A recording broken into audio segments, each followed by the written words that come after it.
historiadora, pero como historiadora del arte, ¿sí? Y hay una diferencia básica entre la concepción que tiene un historiador formal de lo que es un documento a la información, o lo que considera un historiador del arte que es un documento. Para los historiadores puros y duros, todos los documentos son exclusivamente papeles oficiales. Esto que nos mostraba esta mañana Gladys Teresa del a ver, ahora no aparece.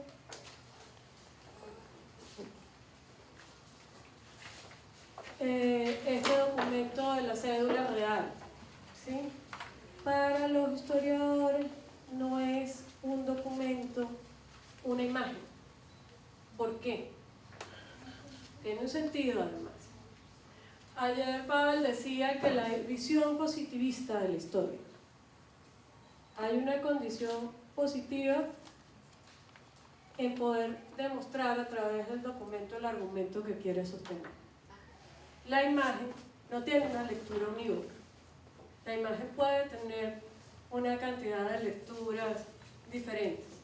Por eso es que la disciplina de la historia del arte ha tenido que luchar su condición de disciplina válida académicamente al decir una foto puede ser un documento, pero una foto, yo si no tengo, vieron esta mañana lo que comentaba Jenny de la obra de la bandera, de la de Miguel Bracel. Ahí hay un ejemplo claro de por qué no debería ser un documento, teóricamente una foto, porque ella no tenía la información completa para la comprensión al no tener el título, ¿sí? Entonces, ese asunto simbólico incompleto, el símbolo se completa en el momento en que lo puedo comprender, en que pertenezco a la misma comunidad de sentido. Esa inestabilidad de la imagen es lo que hace un poco que los historiadores clásicos digan, no, esto no es documento. Hay una batalla de 150 años más o menos tiene la disciplina de la historia del arte para hacer reconocer esto. Entonces, el ejercicio que les voy a proponer un poco es jugar, hemos oído también mucho en estos 2 días la palabra historiografía, ¿sí? Y todos hemos asumido que los demás sabemos qué es historiografía, ¿sí? La historia es la narración de los hechos. La historiografía es lo que estudia la manera de narrar esos hechos. Yo hago historiografía cuando reviso 3 siglos de documentos y veo, ah, mira, este señor en el siglo XIX tenía tal postura ideológica o tal su discurso. Tenemos, no sé, la manera de escribir historia va cambiando, la manera de narrar. Al hacer historiografía estamos revisando eso, preguntando sobre el momento de producción de un texto o de un documento. Porque esa es la discusión, porque la historia entonces se entiende como interpretación. Porque es que tú no puedes mirar tampoco, no puedes entender ningún documento, miren esto. No podemos entender ningún documento sin entender el contexto de producción, ¿sí? Y eso lo hace la historiografía. La historia tiene la libertad de llegar en algún momento a convertirse en literatura, depende de cómo haga el uso real de la fuente, pero la historiografía revisa qué hizo la historia. Entonces yo básicamente soy curadora, produzco exposiciones más que documentos académicos y quiero hacer un ejercicio con ustedes, un ejercicio de relación. Hay unas imágenes a partir de la siguiente que corresponden a fechas a las que hay acá unas transcripciones de citas de algunos documentos. Entonces quiero que miremos la imagen porque este tema de la historia de la frontera es un objeto construido en una frontera y es un objeto también que obedece a un momento histórico y a un contexto. Esto que estamos viendo, que es un mapa que está en el Archivo General de la Nación, es de 1685. En ese momento no había tal cosa como Colombia o Venezuela, ni siquiera había un virreinato de la Nueva Granada. existía la tierra firme. ¿Sí? Lo que estamos es el mismo lugar en el que estamos parados, allí donde dice la provincia de Maracaibo, la provincia de Santa Marta, ¿cierto? Estamos en lo que era la provincia de Santa Marta. Esto hace 300 años, 400, casi 400 años. Entonces, vemos esto y no sabemos que es tierra firme. Ah, no, es que dibujaron mal el mapa. ¿Sí? Pararse en el contexto es reconocer, es que hubo otra manera de representar, otra manera de imaginarse el mundo, porque construimos el mundo a través de cómo lo representamos. Las palabras con las que lo nombramos también son representaciones. Es un poquito que vamos a jugar. ¿Sí? Esta imagen, esta sí es el virreinato. Ese es el plan geográfico del virreinato de Santa Fe de Bogotá, encargado por el virrey Pedro Mesía de la Cerda, y el levantamiento lo hizo Moreno y Estendón y lo dibujó José Aparicio Morales. Otra cosa, todo lo que les estoy mostrando, todos los documentos, todas las imágenes están bajadas de internet. Yo no fui a Sevilla. Esto está en los archivos de la Biblioteca Nacional, en los archivos del Archivo General de la Nación. Todo está disponible desde el espacio del computador, desde el espacio personal, para poderlo investigar, porque estamos muy lejos y muy cerca de muchas cosas. No quiero decir que esos archivos estén completos, ni que no necesitemos profundizar en las investigaciones, pero tenemos acceso a fuentes primarias de manera relativamente fácil. Y a veces como que parecemos desconocerlos, no somos ciudadanos del siglo XXI, pero todavía pensamos a veces como en el siglo XIX y necesitamos 14 días para enviar una carta a Bogotá. Entonces, al mismo tiempo, en la misma época en general que se publicó este mapa, donde ahí necesito ayuda de María Yolanda, el virreinato llegaba hasta Margarita, ¿sí? Se conformó en 1717, incluía la separación, ya en ese mapa ya estaba separado, con la capitanía fue en 1770. Piensen eso en términos históricos, de lo que decíamos, 120 años en historia es un mínimo. Ahora, de 1770, que se formó la Capitanía General de Venezuela, a 1810, la Declaración de Independencia, solo de 40 años. ¿Sí? El territorio fue muchísimo, esta zona fue muchísimo tiempo parte del virreinato. Muchísimo tiempo, no tenía que ver con Caracas. ¿Sí? Entonces en este mapa hay un intento de explicar las provincias, las riquezas de las provincias, y esos son los textos que están alrededor. En ese mismo tiempo estaba uno de los primeros cronistas locales de la Nueva Granada, el señor Basilio Vicente de Oviedo, que resulta que nunca estuvo por aquí, por Cúcuta, pues escribía lo que le contaba. ¿Sí? Entonces, miren, ahí hay una reseña de quién era, y lo que está en negritas, frente a cada párrafo, es una nota que yo hago. Esto es documentación para una exposición que vamos a inaugurar la próxima semana, valga la cuña. Los invitamos a todos a venir a ver. Donde dice el cacao de Cúcuta, miren lo que nos cuenta este señor. El cacao más apreciable es y siempre ha sido el de las jurisdicciones de Mérida y La Grita, aunque al lado de La Grita la tienen muy asolada los indios gentiles que llaman motilones. Florece hoy más los cacahuatales de la jurisdicción de la ciudad de Pamplona en los territorios de Cúcuta, que es lo mismo que el de Mérida. De suerte que siempre vale más por ser más gustoso, y vale más una onza de canela de estos cacaos que 2 de las de Girón, y otras partes en un millar que se muelen son 1/4 de libra que les echan 5 de azúcar. ¿Okay? Él le explica además la receta de cómo lo preparaba.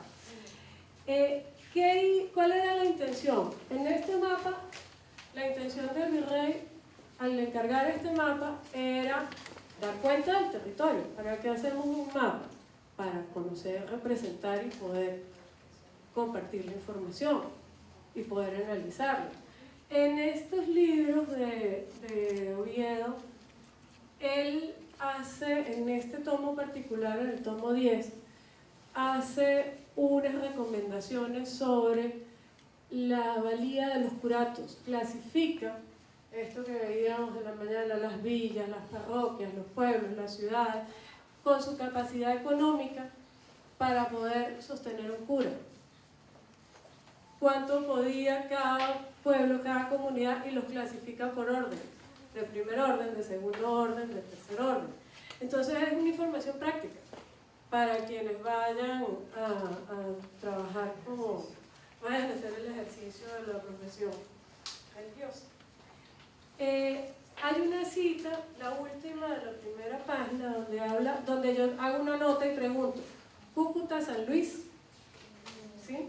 Porque el primer poblado fue el poblado de indios de San Luis, y él hace una descripción acá, que luego la cita Manuel Ancísar 100 años después, en 1850, en su libro La peregrinación de Alfa. Entonces miremos el siguiente mapa y el siguiente provincia. Este es el primer mapa oficial de la República de Colombia, lo que hoy conocemos como la Gran Colombia. Este mapa fue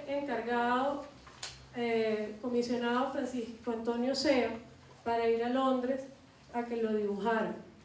Lo dibujó el editor de mapas, Alexander Walker, en 1822, un año después, y ya tenía un mapa. Pero como no había una heráldica, porque el escudo también lo encargaron en Inglaterra, el dibujo del escudo, pero no lo habían terminado aún. Entonces, y Sea estaba en un proyecto político. La Gran Colombia fue un proyecto estratégico para lograr reconocimiento internacional de la independencia. Piensen que era el primer país en Sudamérica en independizarse, ¿no? Y que pasaba también esos temas historiográficamente, miremos el contexto. Entonces él establece esa imagen que vemos ahí del hombre y la mujer como un escudo, pero la Constitución de 1821 da las normas, explica cómo debe ser el escudo, tenemos en la exposición, pero ese escudo representa, este hombre y esta mujer son el Magdalena y el Orinoco. ¿Okay? Y hubo en ese momento, hasta 1824, circulando dos representaciones, dos heráldicas. Hay una recopilación de documentos oficiales donde, a ver, cuál era la marca país en ese momento. Se estaba también consolidando, todo se estaba consolidando. Entonces, en este siglo XIX, miren, aquí hay otro asunto importante. El primero de los cronistas que tenemos acá reseñados, el señor William Duane, él era hay muchísimas crónicas del siglo XIX, de distintos momentos. La selección que está acá es un poco arbitraria, un poco por lo que me pareció interesante y por los que pasaron por Cúcuta y pasaron por la frontera. Entonces, Duane apoyó la independencia desde Filadelfia, desde su periódico. Él estuvo ligado a la independencia de los Estados Unidos y apoyó los movimientos independentistas en este territorio. Inmediatamente que se configuró la Gran Colombia, decidió venir de viaje. Voy a conocer aquello que ayudó a construir. Y hizo, a su regreso, vino con su hija, y a su regreso a los Estados Unidos, escribió un libro sobre su viaje, con las crónicas. Y miren donde dice cambio de moneda. ¿Quién quiere leer? Que yo estoy un poco a fondo. Yo puedo hacer.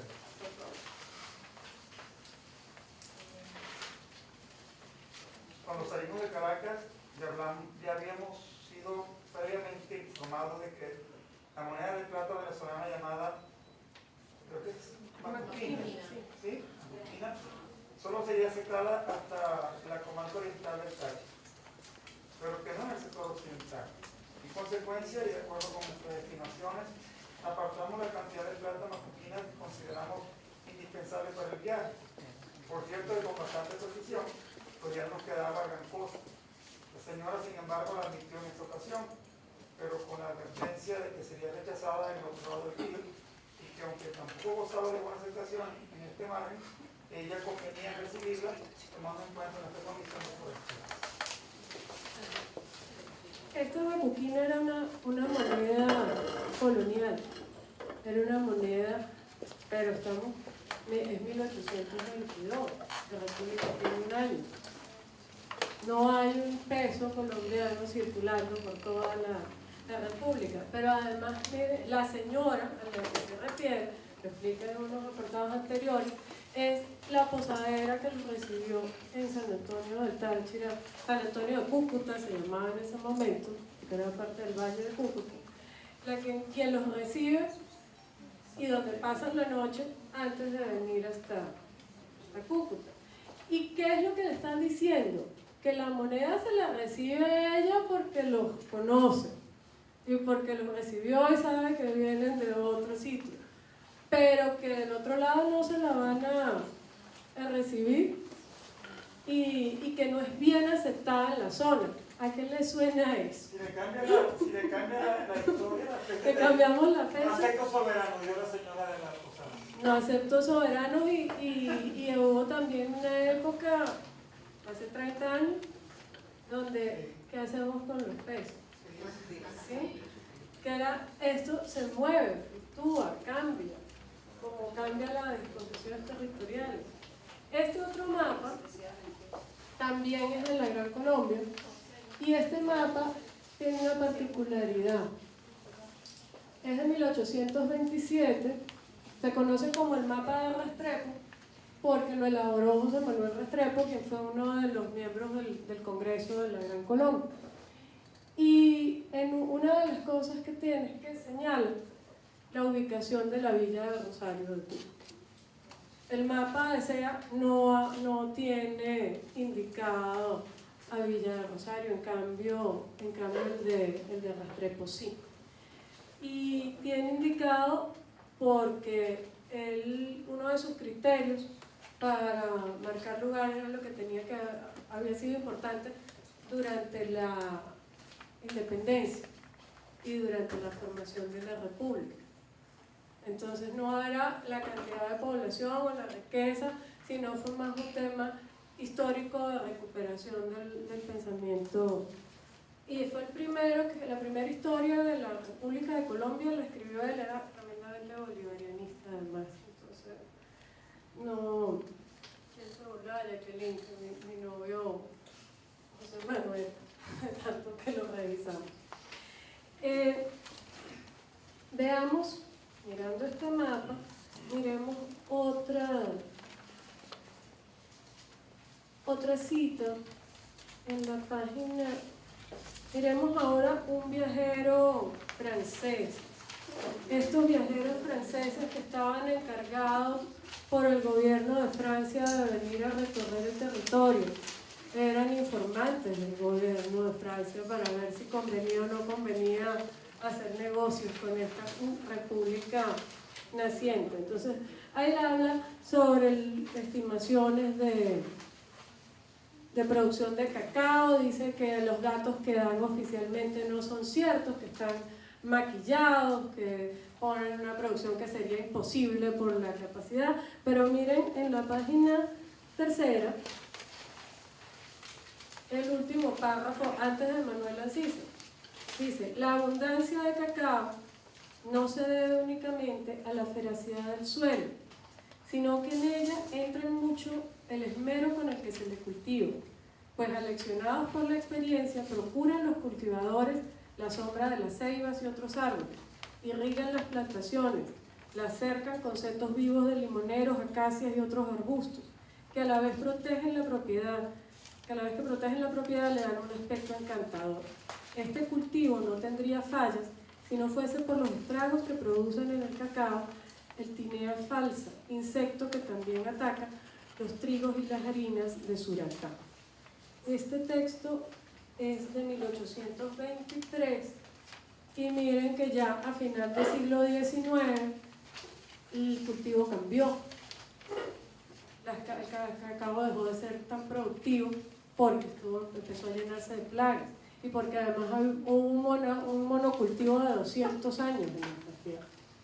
El cacao decreció la producción y entra la producción de café. A ver. Mira. Yo siempre tengo que mostrar esta imagen. Es la iglesia de Villa del Rosario, lo que hoy llamamos templo histórico, en 1850. Es la única imagen que existe del templo antes del terremoto. Se la debemos a Carmelo Fernández. También esto está disponible en línea en la Biblioteca Nacional, en el Fondo de Archivos Gráficos.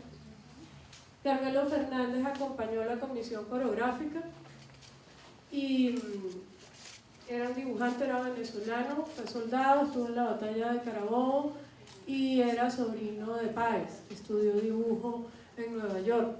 Entonces Páez lo mandó a estudiar en Nueva York y regresó y lo contrató Codazzi entre los 4 acuarelistas. Pero de los 4 acuarelistas que acompañaron a Codazzi es el de la técnica más refinada y fue el que recorrió los Santanderes. Entonces tenemos unos registros maravillosos, son 27 acuarelas de Codazzi y miren los cacautales donde se ven los 3 tipos. Eso era este entorno donde estamos. Y miren la descripción al mismo tiempo que Carmelo Fernández estaba haciendo estas acuarelas. En la página 4 dice grande Villa del Rosario. ¿Sí? Dice, rodeada por arboledas frondosas, a cuyo amparo crecen los perfumados cacautales, tiende la Villa del Rosario sus rectas calles, limpias y bien empedradas, y levanta sus casas de teja y su espaciosa iglesia bajo muchos aspectos memorables. No es población ruidosa y agitada como San José, igual, sino quieta con algo de solemne que sienta bien a la cuna de Colombia. Las rentas públicas pagan la enseñanza primaria de 32 niños y 40 niñas, concurrentes a 2 escuelas, cuyos beneficios morales se contemplan en 2 casas de educación secundaria, se completan, la de jóvenes dirigida por el estimable Pedro José Diegues, a la cual asisten 26 alumnos, y la de niñas por la señora Manuela Mutis, matrona virtuosa que con su ejemplo y la enseñanza perfecciona el alma de las 17 jóvenes, tan modestas como entendidas. Si la concurrencia del comercio ha dado a San José la supremacía de las riquezas, el esmero por la instrucción pública y privada afianza la supremacía intelectual del Rosario, más noble y duradera que la otra. Miren los valores que hay en ese pedacito de texto.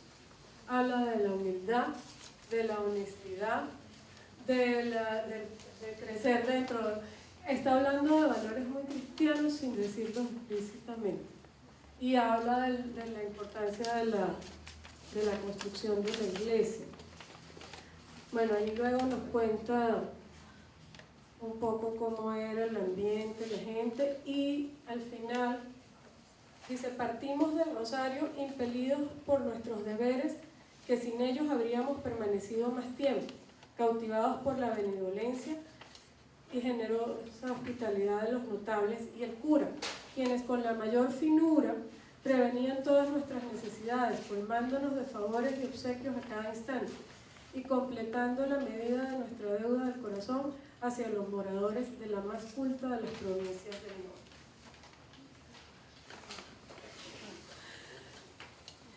La manera en la que está escrito habla de otro tiempo, de un siglo donde se dibujaba así, donde los tiempos eran más lentos, era ¿Qué hizo Carmelo Fernández al hacer estas acuarelas? Lo que haría un fotógrafo si acompaña lo que están haciendo los muchachos hoy con el registro de las cámaras. Y tenemos 3 cámaras registrando el de él. ¿Sí? Era otro momento, otra manera de contar. A veces, cuando empezamos a construir narraciones históricas, cuando empezamos a revisar los documentos, se nos olvida eso. Se nos olvida que estamos parados en un momento y en un contexto y en un lugar que somos personas de nuestro tiempo mirando hacia atrás. Los documentos son ventanitas para mirar el pasado. Por eso no tomar una posición frente a la historia como un absoluto es como ser un fanático religioso, peor, porque por lo menos la fe puede ser irracional, la ciencia no debería ser, ni las ciencias sociales. Si tienes un documento, aquí les estoy mostrando cerca de una docena de documentos de distintos tipos, pero no podemos con una sola de estas citas reconstruir completamente una visión o una interpretación del pasado.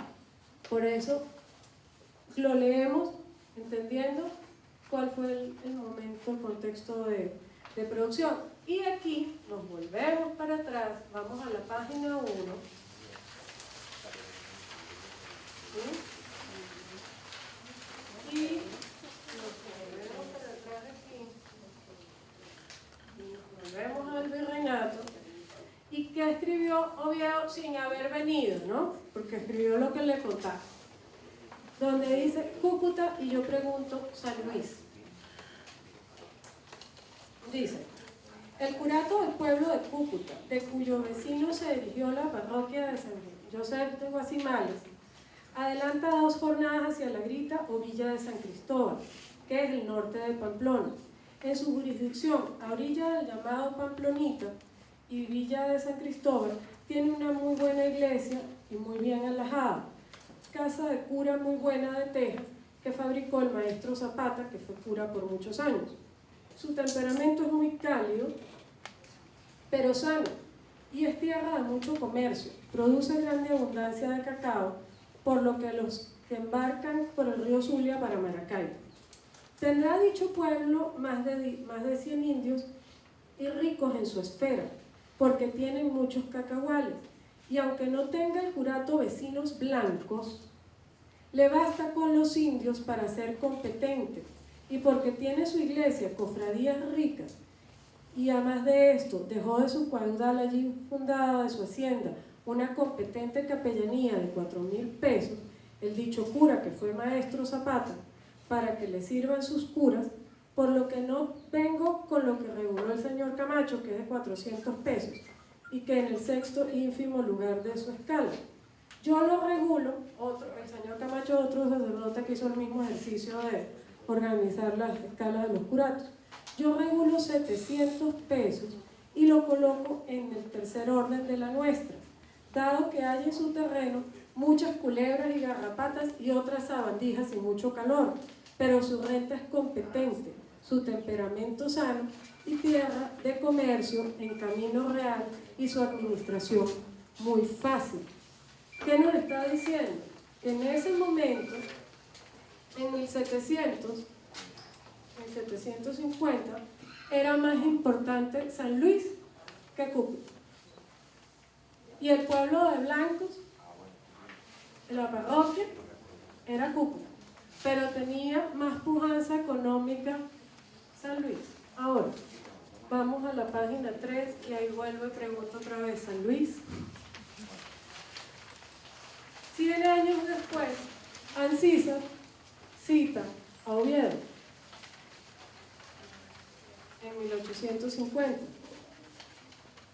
Lo cita y termina todo eso que acabamos de leer y termina con y otras sabandijas, está entrecomillado, y luego dice: en el día cuenta la parroquia 860 moradores blancos y mestizos, habiendo desaparecido el tipo indígena.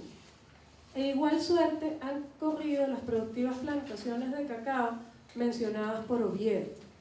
La tierra, fatigada con una sola especie de cultivo, negó a los árboles el jugo necesario, y la mancha destruyó constantemente las cosechas. Tanto aquí como en Cúcuta y el Rosario cesó el comercio, concluyendo las cofradías, y de las nuevas riquezas del pueblo y de la antigua riqueza del pueblo no ha quedado más señal que la grande y sólida iglesia, de la cual parecen huir los miserables ranchos de paja esparcidos por la estéril llanura. Miren esa imagen, cómo lo describe. Y esa iglesia sigue en pie, ¿no? Eso es otro mito. La iglesia de San Luis, ¿no es la misma? Eso es uno de esos mitos que corren en el mundo.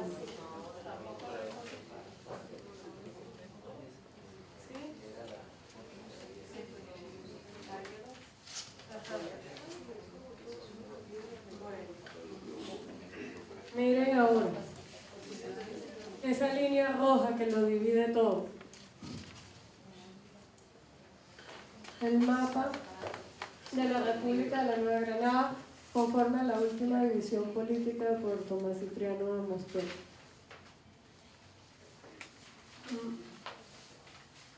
De esta época,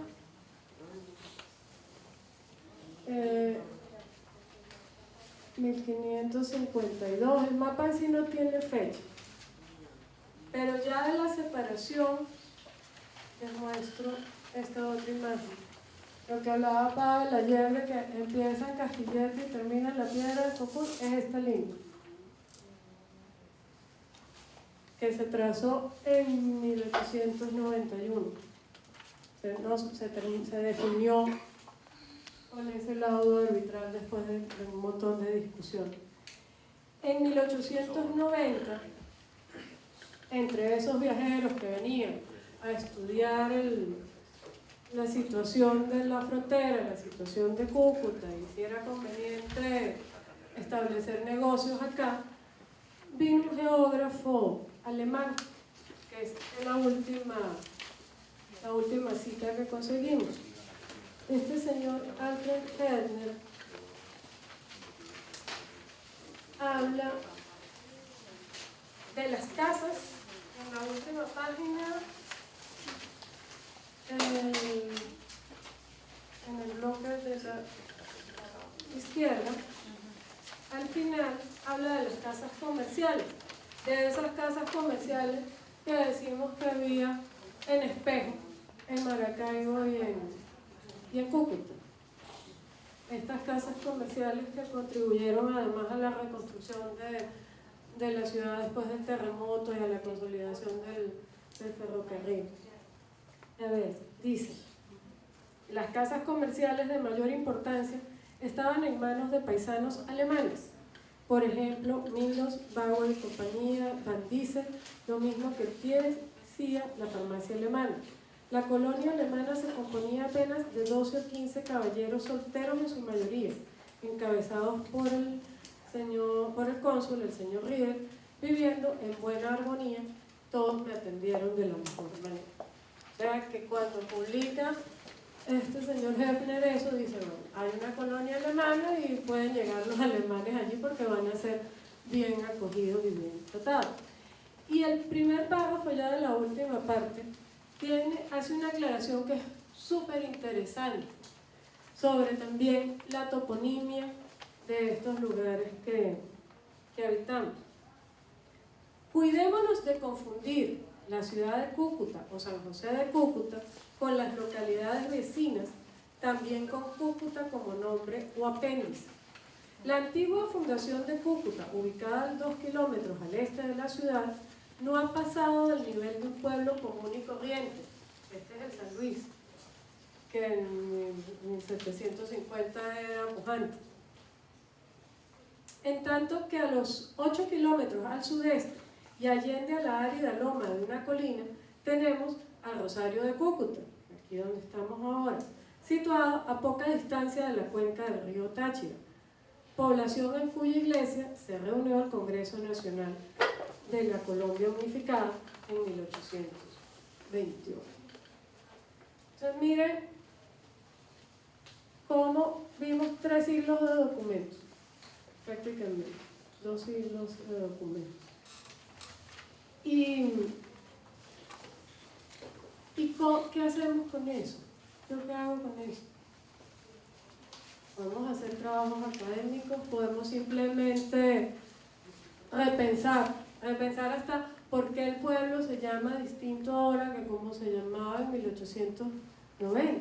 Si era la villa de Rosario de Cúcuta, ahora es solo la villa de Rosario. San Antonio del Táchira también en algún momento se llamó San Antonio de Cúcuta porque estaban en el valle. Cúcuta se llamaba San José de Guasimales. Cambia no solo las maneras de ordenarnos, no solo las ideologías políticas, no solo la manera de vestir, cambia hasta los nombres de los lugares que habitamos. Porque el mundo se mueve y la historia debería enseñarnos que la vida es cambio. No mirar la historia como una acumulación de datos sin sentido, sino como que tenemos estos documentos que son esas ventanitas para mirar el pasado, que nos muestran cómo el flujo de la humanidad está en permanente transformación, en permanente movimiento. Entonces tengo, ahora cierro, un bonus track, el último. Esto es un mapa de algo que nunca existió, pero sí existe, ¿no? Pues mira, porque dice que no existió. Sudamérica existe, pero ¿cómo se llama? Colombia Prima. Esto fue, Miranda invadió las costas venezolanas en 1806 y fracasó rotundamente. Hizo 2 intentos de invasión y en los 2 fracasó. Y en 1807 decidió diseñar y mandar a dibujar este mapa como una acción de propaganda. ¿Sí? Es un documento donde proponía la integración completa de Sudamérica en un país que se llamaría Colombia y que incluiría todo el territorio continental. Bueno, muchas gracias.